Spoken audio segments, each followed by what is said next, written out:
Chris Heinrich, CEO and co-founder of Polycam. with a vision of democratizing 3D for everybody. Everybody? Everybody. Polycam is a 3D scanning application that allows you to capture the real world and turn it into 3D. Anyone opens Polycam today, they will see LiDAR, they will see photogrammetry, They see room. So how did you start Polycam? I joined a startup called Ubiquity 6. That's where I met my co-founder, Elliot. Our mission is really to democratize 3D creation. I started working on Polycam the day after I got laid off. A couple years, we'll see some big improvements for Gaussian Splat. The research community, everyone took note of Gaussian Splats during SIGGRAPH, and then we started building on top of it and making these improvements to remove floaters. Welcome back, everybody. Chris, it's good to have you on the podcast. How are you doing today? Good. It's great to be here. Thanks for inviting me on. Really excited to talk about computer graphics, Polycam. We have to say this. Chris, we've been meaning to speak to you for the longest time, and we have to give a shout out to the one and only Barris. Shout out to Barris for making this happen. When we met Barris online through Polycam's channel, of course, a couple of months ago, when we were using Polycam for our photogrammetry for the scenes in Unreal Engine 5. That time was MetaHuman. That time was MetaHumans as well. We got connected with Barris and we told him we want to talk to Chris, and he told us, you have to understand, Chris is very busy. He's working on a lot of stuff. And, getting him on the podcast is not going to be that easy. So we said, okay, you know what? We'll wait. And we waited. And I have to say, Farhad, we have Chris on the podcast. And I just want to say thank you, because we understand. You're a busy man. You guys are doing so much with Polycam. Plus, we know this. You guys dropped the 3D Gaussian Splatting technology and the new update. Which, for anybody that doesn't know, it has less floaters, which we're going to discuss in a moment. But we just want to say thank you for giving us the time today. Yeah, no, it's my pleasure. I mean, I love talking with people in the industry, people that are pushing the edge of technology. I'll have to thank Barris for being my manager in this situation. playing hard to get for me, but no, honestly, I'm excited to chat with you guys. Thank you.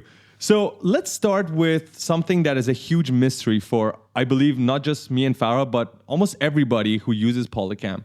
We want to know about the origin story of Polycam. And before we even get to that, and before I let you even answer that, I want to tell you my origin story with Polycam. This was a couple of years ago, just a few years ago in Malaysia, when we were working on a 3D project within Blender at the time, not Unreal yet. We were just looking for ways to increase the efficiency of our workflow and also have more photorealism. And then I believe it was a friend, or I saw it online, where I heard about Polycam, and they told us it's so easy. Just get in the application, take a couple of photos and you have the model. I was like, nah, no way. It takes me so much time to model this. And at the time, by the way, I didn't know anything about photogrammetry. And so me and Farah, we got Polycam up, and then it was super easy. Exactly what people said. It was intuitive. And within minutes, we got the model. I believe it was Tanjiro from the anime. Figure, yeah, right? from the anime. I had like an action figure model, and I just took a couple of photos and my Razer mouse. And I think it's in my profile as well. Maybe I'll pull it up later for you guys to see. And then we got that in Blender in a couple of minutes, and it looked so good. And that moment, the first time I think people do photogrammetry, is such a magical moment, especially if you're doing 3D, because you just see how much time you can save and how many cool things you can create. And now, of course, the use cases are being explored by various other members in the community, and it's crazy to see all that stuff. But I want to go all the way back to your story. How did you get into all of this? Why Polycam? Why photogrammetry? And why all of this actually happened in your life? Right. Yeah. No. It's really interesting that you say that, because it reveals this kind of like expectation that people have that like doing stuff in 3D is going to be hard. Like, you can take a photo and you can pull that into a dozen apps on your iPhone and post-process it. You apply AI effects and it's really easy, and people aren't impressed anymore because we expect that to be easy.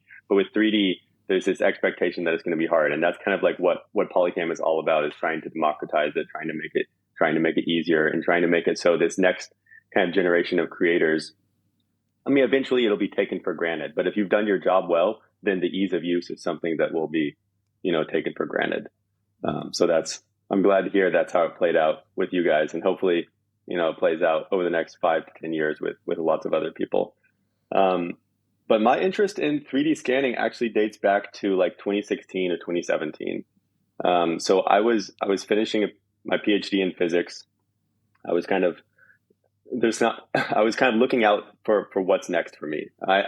I'd been in physics academia long enough to know that I didn't want to stay in physics academia. The job market's the job market's not that great. You kind of have to wait for a tenured professor to die to get a job. Like, really, job market doesn't increase. So I knew I wanted to go somewhere else. I mean, there's a ton of stuff happening in technology. And I think if you remember back in 2017, there was actually a big hype cycle around AR and VR. The Oculus was coming out, the HTC, like the first wave of VR headsets was coming out. Also Pokemon Go. The zombie apocalypse. Everybody going out with like multiple phones, catching them. Yeah. Exactly. Like Tim Cook's out there evangelizing AR. It felt like the 3D future was just around the corner. Like 29, everyone was like, Apple's going to come out with AR glasses in 2019 because Google Glass had come out in 2014 or whatever. And I was at the end of my PhD, and I was kind of had my eyes, I was looking out for a problem that I thought would be interesting and valuable to solve, because I knew I wanted to go into technology entrepreneurship. And it seemed like 3D scanning was just this super valuable problem, because if we have this 3D future with these 3D headsets, then we're going to need 3D content. Like, where's all that 3D content going to come from? Like, I knew enough to know that it was made sort of manually and via a very slow process in tools like Blender and Maya. And it seemed obvious that, if like look at on the internet, almost all the 2D image and video content is captured from the phone. And it seemed obvious that the same thing was going to be true with 3D, even though back then, like, photogrammetry wasn't that good. There were these, like, people were still using these like $40,000 laser scanners. And so I got interested in the problem at that time. And it was actually, it took longer, like it often does, kind of, if you're starting something, a lot longer than you expect to actually get to a point where that sort of dream and that vision starting to be realized.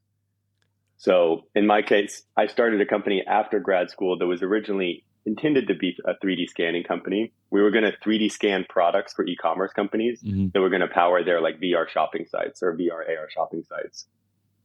And it turned out that for a variety of reasons, it was just more economical to actually have 3D modelers create their 3D models of their product catalog. And we can just send product photography to 3D modeling studios, and they can churn out really good models. And then we ended up building just AR apps that kind of delivered that content. So like AR shopping apps for a variety of companies. But it was 2018. It was there was a lot of interest in this, but it was too early. We sold a couple of like innovative e-commerce companies, but most of the big e-commerce companies were like, that's interesting, but we're gonna wait. And I mean, they made the right call, and I kind of fell for the hype in some sense. That was kind of a lesson learned. My first foray into technology was like getting really excited about this hype, but not focusing enough on like what applications are ready for prime time. And then when we get back into like NeRFs and Gaussian splatting, that sort of experience has sort of shaped me now to look at like new technology with a more critical eye to make sure that it's, we think that there's real value to be unlocked. Fast forwarding, I joined a startup called Ubiquity 6, which is really where Polycam's story began, because that's where I met my co-founder Elliot, which you'll have to have on the podcast sometime, as well as two of our first engineers that we kind of started the company with. And Ubiquity 6 originally was also an AR company. They were an AR cloud company, which people don't talk much about the AR cloud now, but in 2018, like the AR cloud was a thing that people thought. What do you mean AR cloud? The AR cloud, right, is this idea that like we'll all have AR glasses, and that there's going to be this digital layer that's kind of on top of the real world. Yeah. And you can put your glasses, you can walk down the street, and you'll be able to see like digital graffiti that your friend or somebody else, or like the menu of the restaurant, right? In front of the restaurant. Prototype, like you look at one product and you see the ingredients, like your allergies and everything would pop right in front of you. Yeah, it was like, or like the AR cloud or AR internet, the idea that you're not just looking at this Pokemon that's like only you can see, but there's this kind of persistent digital layer that's laid over top of the real world. And there's this kind of, they call it the AR cloud because all that content actually lives in the cloud, but is kind of realized and viewed in the real world. And what they realized when they were embarking to kind of create the AR cloud is realize that in order to hang AR content on the real world, you actually need a 3D map of the real world to align that digital content to. Same thing like if you're in 3D VFX software, right? You have to have your rough 3D model that you're hanging your kind of your 3D content against your virtual camera. To track the object so that you can place it on top of it. Exactly. And so they were like, oh no, we're going to need all these 3D maps of the real world. How are we going to do that? Let's release a 3D scanning app and then crowdsource 3D maps of the real world. So that way, then we can put AR content on it. They kind of backed into 3D scanning from that point of view.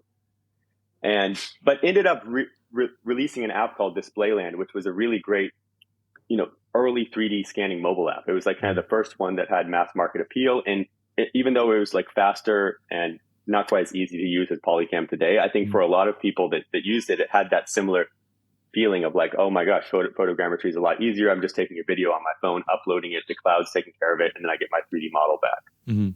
And that was, some people I was fortunate enough in my career to have that experience going into Polycam and be able to kind of take that experience doing something very similar for a similar market and then apply it kind of in my own way to a new market. And that's kind of what happened with Polycam.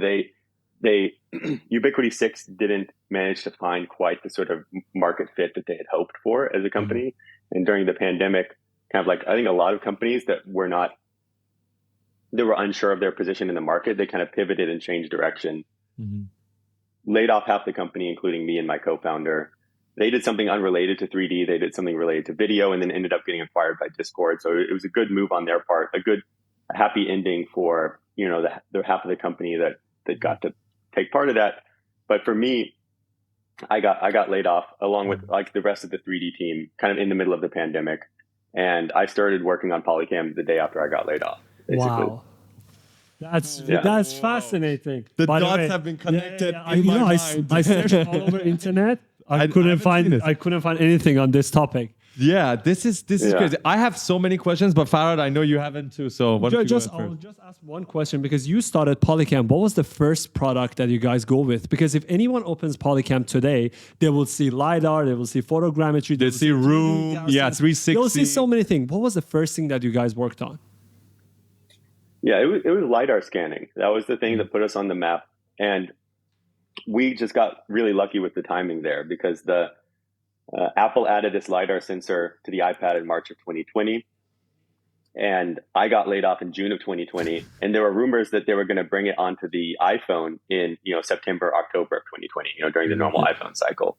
And I had actually been working with the LiDAR sensor on the iPad internally at Ubiquity 6 before I got laid off. I was even advocating to the leadership there that, hey, this is a big deal. The LiDAR sensor is going to open up the market a lot. They had already kind of, I think, picked their path, but it meant that by the time that I got laid off, I was thinking about, starting a company focusing on the LiDAR sensor even before I got laid off, because I knew it's not like, Google had added a sort of a depth sensor to some of their phones. Like there was this Project Tango, which maybe you've heard of. But when Apple puts a sensor on their devices, it's part of their like 5-10 year strategy, right? So that was this clear signal that we're going to have this new sensor to work with. That'll be a big deal. And if it had been up to me, I would have waited until maybe October to leave the company and start my own company. But that decision was made for me, which turned out to be perfect in retrospect. That was the perfect timing because I had 3 months to build sort of the first version of Polycam and get it out on the App Store just like a couple weeks before the iPhone came out with the LiDAR sensor. We were the first app that used the LiDAR sensor for 3D scanning, and it was kind of like instant business. There was pretty instant like excitement and value from that first version of the product. How did you feel when you got laid off? You had the idea, of course, of starting your own, but this happened before you were ready. I know that, a lot of people might go through the same thing. I just want to get that message from you, how you dealt with that. Were you extremely motivated the next day? You were like, you know what, I already wanted to do this anyway, might as well do it earlier? Or was it tough? How was that moment for you? Yeah, so for me, it was a little bit extra challenging because I was actually in the middle of buying this house. And you're in it now, so it worked. It was a happy ending, but the way that, particularly during the pandemic, the way that buying a house works, right, is you put down your escrow money, whatever your deposit of like $30,000, and then you have to close in 3 weeks, and then the bankers are calling they'll call your employer like the day before close and say, hey, is this guy still employed? Right. And so so for me, it was extra stressful because it was like, oh shoot, I'm going to lose $30,000 and lose this house. Fortunately, Ubiquity 6, I kind of pleaded with the management team there to like nominally extend, because I was originally, the closing date was going to be like 2 days after my last day at Ubiquity 6. That's such a close call. Mission impossible, yeah, dude. it was so the first kind of day or so, I was just freaking out about that. But fortunately, the management team, they extended my employment an extra 2 weeks, and they agreed to say like, hey, when the bankers called that, hey, Chris is still working here, which I was. But I think, that aside, I don't know. I think when you get to I'm 34 now, so you get to a point in your career, you've had ups and downs, right? I think those first downs, they can really throw you down, and they can be a discouragement. I think this time I sort of suspended my judgment a little bit, because I was like, I don't know how this is going to work out in the end, right? You never do. You have something that looks like it's bad, and you can turn that into an opportunity, or you can get down about it, in which case it has a bigger negative effect. And I think just being a little bit later, a little more mature in my career, I was able to see that, hey, like this could be something really good, and then kind of went all in on that. And then it turned out really well. And I think that's a lesson that applies for almost anybody that's has some unexpected downturn of events, to like look for the upsides. Maybe it's the universe, telling you that like you should be doing something else, and look for that, rather than just focusing on what you've lost. Dude, that is literally the rule that we live by. Everything good comes out of something bad. Everything good. That's why we are called Bad Decision Studio. That's literally why the name exists. If you see people losing weight, it's usually because of a breakup or someone made fun of them, a bad moment that leads to them losing weight to get fit, to go to the gym. If you see someone starting a new business, it's because they're in a bad situation. All of these things sort of originate where something bad happens to you, but as long as you don't give up, right? As long as you suspend the judgment, I love that word. You just don't judge yourself too quickly, and then you just keep going, and good things will come out of it. I love that. Thank you so much for sharing that. Yeah, for sure. And so then, the rest of Polycam was sort of history from there. We added LiDAR, and pretty much all you could do is you could make a scan in LiDAR, and then you could export it. I think we had a couple formats from the beginning, and then most people would continue their 3D creation flow in whatever tool that they used. If they were architects, maybe it's a tool like Revit. If they're creators, it's probably like Blender. And then over time, we have added more capture modes, as you've mentioned. We added a cloud-based photogrammetry mode. We added 360 camera, which I feel like is an underappreciated feature. But we are like the only iPhone app that lets you get a full 360 on the App Store. We do that using the ultra wide camera to get you all the way around, and then you're left with the top and the bottom of the sphere that we fill in with Stable Diffusion. And we added also room mode, which is a more sort of architectural feature that automatically generates a CAD model. And didn't we use room mode when we were renting the house in Canada? Yes, before? we did. We did, and then we were so we used the house was empty, and we went inside the house. We used the room mode. Faros took out the office part, and then we started buying computer tables and desks. And we said, okay, can we fit that in? Okay, I think we can fit that. Yes, and then we did something extra. We at the top of that, we also scanned that same room, brought it to Blender, and then added the lighting before we moved into the house to see what sort of lighting we should get for the place. So all this sort of cool That's shit. That's how 3D artists rent a house, by the way. Yeah, all this sort of cool shit that you can do. And we've seen this, by the way, online. That's how we did it. We didn't come up with these ideas. They're all over Instagram. Sometimes you guys share them on your page as well, of people using Polycam in a really cool way. What I want to talk about is actually the vision as well. There's a lot of questions I have about the speech that we just had over the past few minutes, but let's talk about the vision for Polycam. You just mentioned we have the LiDAR, we have photo, we have room, we have 360, now 3D Gaussian Splats. What is the ultimate vision for you? Right. I think if you had asked me that like a year ago, I probably would have said something like, 3D capture for everyone. I think that, in fact, that's what it still says on our website. It's making 3D capture easier. And 3D capture is still this like really important part of our product. You launch into 3D capture. I think we're very much known for 3D capture. But over time, we've built out a ton of functionality of stuff that happens after capture. So one basic thing that just happens kind of behind the scenes is like this storage and content management piece.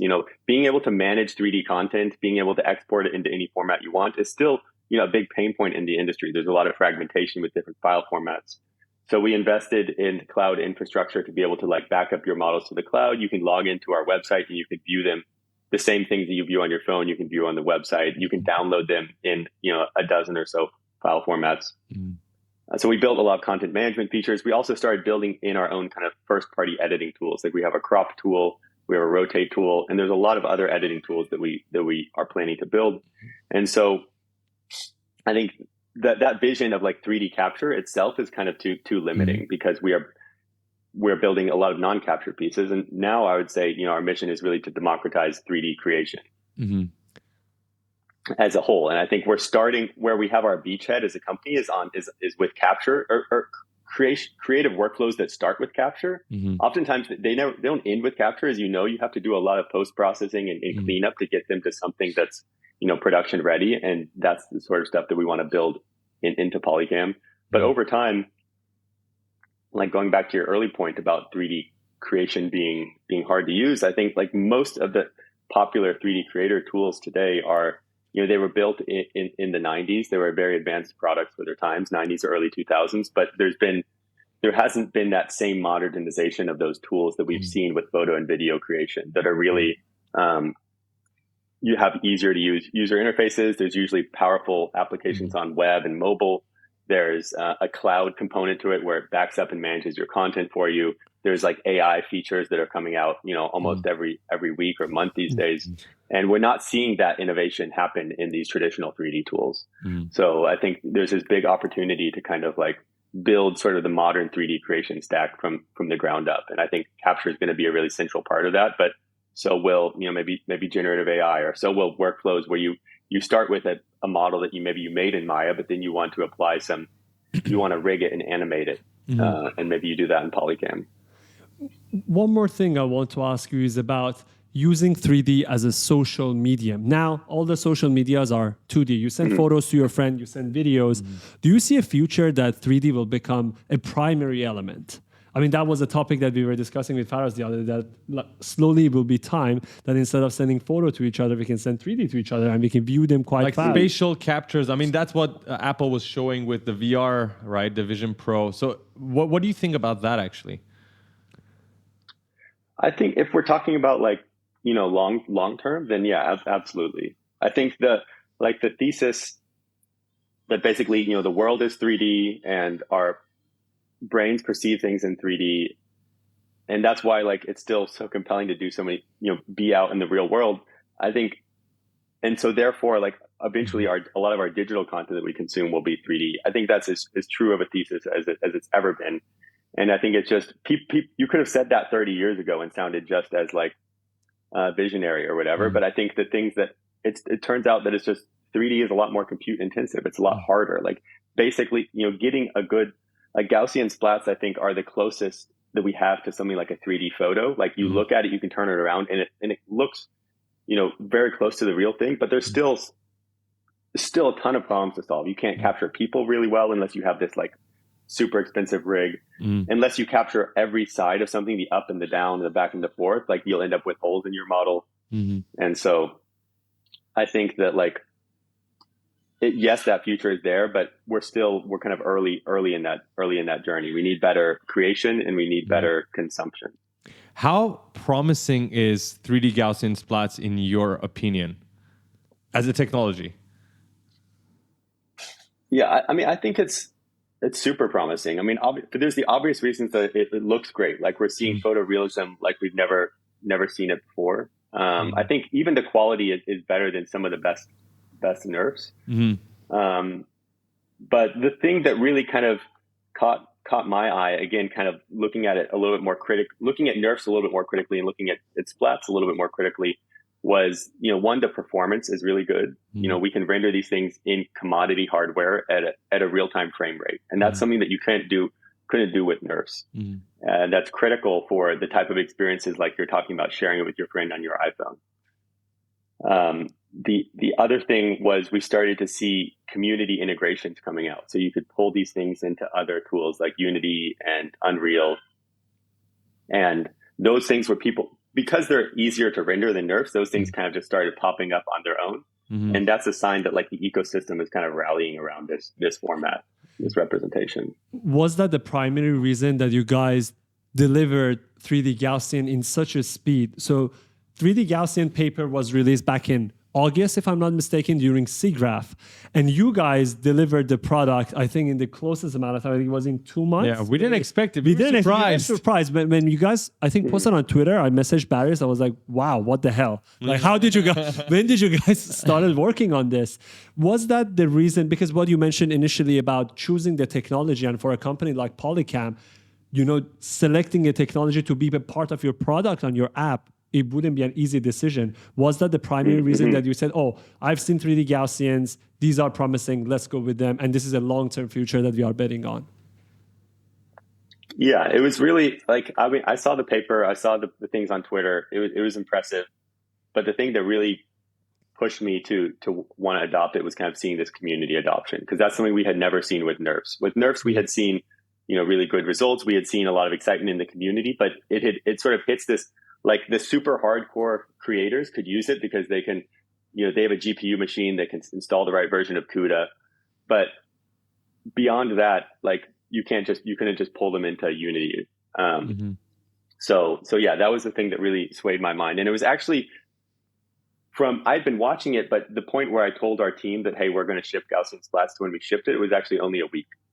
So we worked on it for a week. Oh my God. That was fast what you guys did there. Honestly, we didn't expect it. And what's really fascinating is that you guys are now upgrading your system. So I want to talk about the plans, because was it today that you guys released the update?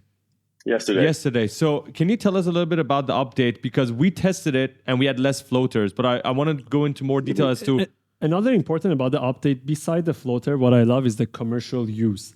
Because from this, I think this update, you can commercially use it. And for us, because we create content around it, a lot of people will reach out to us from entertainment industry, from real estate, and they actually want to use this stuff. It's not only R&D. We do a lot of R&D. Every single video we create, people ask us, MetaHumans, Google Maps in Unreal Engine 5, Gaussian Splats, they ask us, can we use it commercially? Because most of our audience will want to use this for a project for a client. And so they want to know. And I think that's an important point. Thanks for bringing it up. So floaters, commercial use, how did that come around? Because this was a pretty fast update. What else can we expect as well? Right. Yeah. So when we launched, another reason why we were able to do it so quickly is, shout out to the open source community. The original Gaussian Splat paper, which came out from the research community. It was a group primarily at INRIA, which is a computer science research group in France. And they not only published this fantastic paper, they also released their code on GitHub to let other researchers use it and play around with it. And that was, so we didn't have to recreate it from scratch. We were using, their reference implementation, which I think is probably the one that you used for your first experiments as well. It did come with this caveat, though, that it was for research purposes only. And so it wasn't open for commercial use, which is why we had this kind of non-commercial disclaimer. And one of the things that changed is there's another open source project called Nerf Studio, which has released a lot of code for training nerfs, and they came out with their own implementation of the paper that is available for commercial use. So we started with their version, and then we started building on top of it and making these improvements to remove floaters and speeding it up. So that was, again, working with the kind of the research and open source community is part of how, companies like Polycam are able to move fast, because so many things are happening. But then, you don't want to just be using the open source version. You want to make something that's better, that helps your product stand out. And in our case, we have a really great in-house computer vision and machine learning team. And so we had been working, like floaters were kind of the most obvious defect of splats. Most right? annoying Most annoying Most part. annoying. Yeah. Because you might have the perfect model and there's just one floater standing in the middle of you and your model, and it ruins the whole thing. Yeah, or even worse, so you might have like a cloud of floaters, and it's like this beautiful thing in there, but it just needs to break it out from these floaters. So that was like when we were as a computer vision team, we were like looking like, hey, how should we improve this? There's a lot of things we could do. We could try to make it faster. We could try to make it more performant. But I think floaters were the first things that we had put in our crosshairs.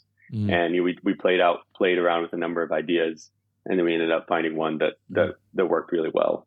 So I think, from here, like the thing that was impressive about Gaussian Splats is that even the first version, which still had these floaters, like it was still, production ready. Like it was fast. It was good enough that people could start bringing it into these workflows, but it was the first version. And, nerfs now are on like version 100, the first version came out in like 2018, gone through many iterations. And so I think the next couple years, we'll see some big improvements for Gaussian Splat. Like we kind of the way that the AI research improvements happen is they're often happen around the major AI conferences. So there's like CVPR, there's SIGGRAPH, and I think we're at the end of the year, so there's no more conferences for the rest of this year. But like, I don't know what's the first conference of next year, but that's when we'll start to see lots of waves. Like the research community, everyone took note of Gaussian Splats during SIGGRAPH. Tons of research labs started working on how do I make splats better, and then we'll start to see those first. Like from the research community, the other improvements that other research labs figure out come out, probably early next year. So I want to talk about one thing. So you guys updated the Gaussian Splats on the website. So now for anybody that tries, they're going to end up with less floaters. We have the commercial license. For people who have watched our videos or they've trained their own Gaussian Splats, we know that we get different iterations. And of course, the higher iteration, I believe it's 30,000, produces and yields a better looking result. I want to know for people who are making a decision, of course, when you go to Polycam, the advantage you have, not only is it fast, you can upload multiple, and you can basically just use this if you've never had any experience training your own or don't have the graphic card capability to train your own. I want to know if there's a difference in the way you guys created your algorithm, because the fact that it has less floaters, is it related to higher iterations or no? This is the Polycam specific algorithm. And so if people are testing it with Polycam, they might actually end up getting a different result, a cleaner result, eventually than maybe training it themselves down the line. Right. Yeah, no, they will. Absolutely. It's not just more iterations. We made some basic changes to the algorithms that's not available in any of the other implementations out there right now. And so iterations, I wouldn't get overly fixated on iterations, because if you improve your algorithm, then you can get a better result with fewer iterations. Like that is the ultimate goal.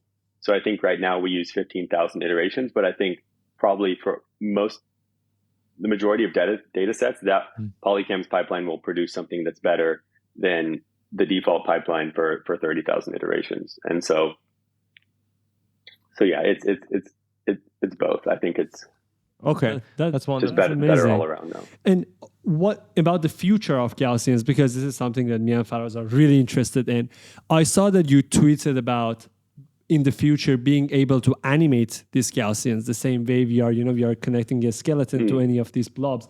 What do you think about having mesh and polygons with 3D Gaussians? Because that's the most commented post under our videos that can we have a mesh? Is there a future for? I mean, at the moment, we always say no, there is no mesh. There are point clouds. And if you bring it to a software like Unreal, it's Niagara particles. Niagara particles. There's a new plugin. We have to test it out. Apparently, it doesn't use Niagara particles, but that has yet to be tested. But up until then, I think for people and for us, the question that Farad asked, I think, is very popular. Mm-hmm. Yeah, so that's something that we're working on internally as well. I wouldn't say there are definitely ways to get a mesh out. But you can use an algorithm called marching cubes, which is an algorithm from like the 80s to try to get a mesh from point clouds, from point clouds or for as a signed distance field. But or maybe you've heard of TSDF. Those are used. But it's something if you have something that's sort of like if you can turn it into a voxel representation, which you can, then you can extract a mesh. But you won't get a mesh. The mesh won't be super smooth, and it won't have all these like it won't look nearly as good as the thing when it's in Gaussian. Yes, that's the thing. That's what we were thinking, because I remember I searched on YouTube, and there is already this application that turns point clouds, PLY files, into polygons, but then the quality, all of the benefits of Gaussian splats are not going to be there the moment you do it, which is why we ask the questions. People just want to know, can I, for example, scan a person eventually down the line, and it's going to look as realistic, and then be able to attach an armature to it and start moving it around. And that's why I think a lot of people are having these questions as to when it's happening. So it's a possibility, you would say, potentially? It is. And honestly, I've kind of shifted back and forth on this. I think for a long time, part of my reluctance of not adopting NeRFs was because you couldn't get a nice mesh out of it.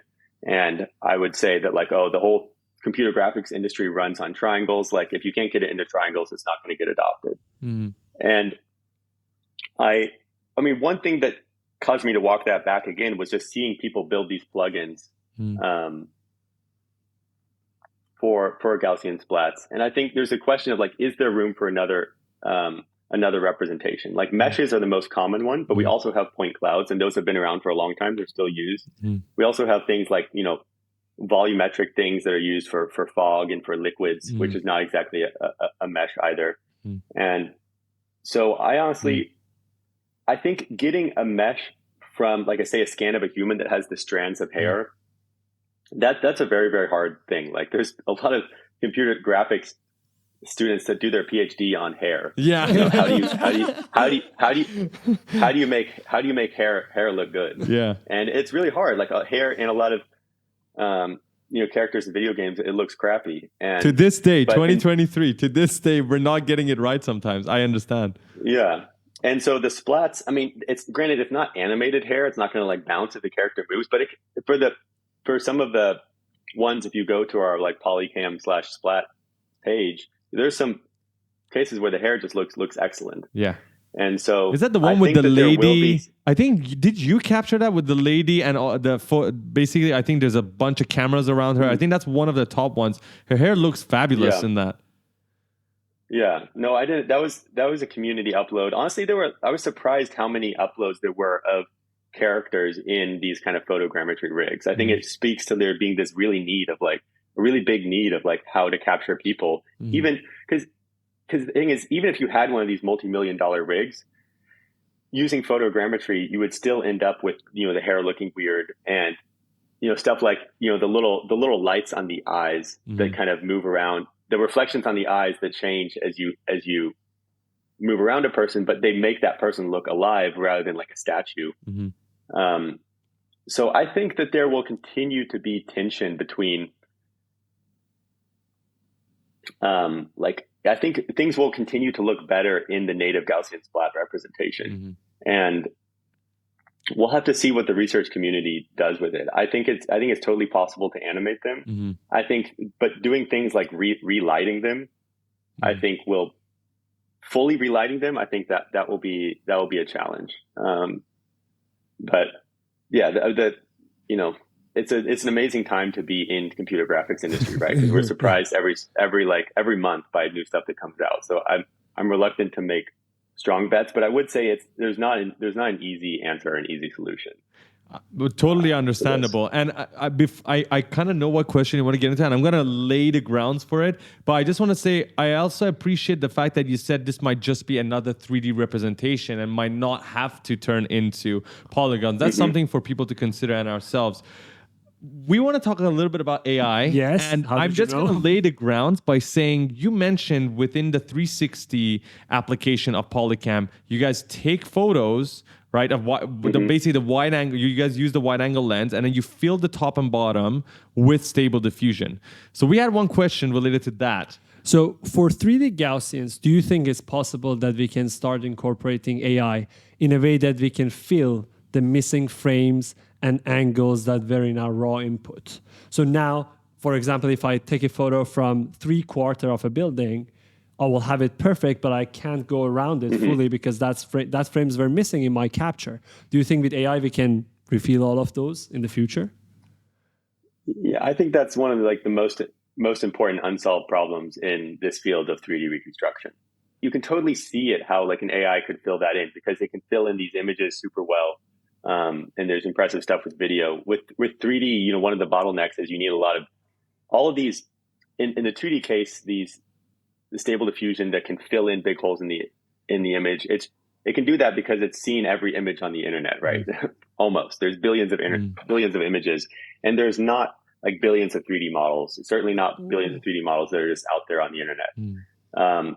But yeah, it's something. I think it's like maybe the most important problem. It's one that we're thinking about. Want to work on internally. It's one that I think a lot of research labs are working on too. Do you think we have hardware challenge for that as well? Because I saw that you guys posted on Twitter when you guys released the update, there were heavy usage of all these programs on your application. I can imagine that if we add AI to this, it would just go haywire. Is that true? Like the hardware would be also a challenge if we start incorporating AI? I don't think it's a blocker. No, I mean, we're already using GPUs to compute the Gaussian splats. It's not strictly speaking AI, but it uses a lot of similar sub algorithms that are used to train neural networks. I think this problem will be solved. I think it needs to be solved. It's the key to making 3D capture easier, right? I think the ideal 3D capture experience is where it's almost as easy as taking a photo. You don't have to do three circles around something. The ultimate thing is you could take a photo of me, and then like if you took this photo of me and you handed it to a really good 3D artist and you said, hey, turn this into a 3D scene, they could do it because they understand that like the stripes on my shirt will continue to the back of my shirt. They can guess what the rest of my room looks like, and they don't know exactly what are the books on the bookshelf behind my head, but they could put in some reasonable books, right? And I think that we will have AI that can do that sort of interpolation and translation, and that'll be huge that is one of the things that's needed to like your question of like how do we make 3D mass market.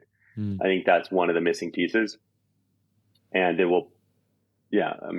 think we'll be certainly over the next 5 to 10 years we'll be able to kind of see that problem get solved and enjoy the fruits of it. I think this also, if the AI is coming in at the input layer where it's fixing the images, I think it also has to be consistent, right? So if it's filling in, let's say for 50 images that is going around the house, it has to have the same consistent texture on the same part of the house, so it looks right when it comes out as 3D. Unless it's not coming in that layer, like you mentioned, if it's in the 3D layer, I'm gonna see what happens, but I'm hoping this happens because a lot of our captures, we have everything perfectly there, and we're taking multiple angles in Unreal Engine, and then we're like, I just wish I had this extra angle that I couldn't get when I was there. So that's why we had to ask this question.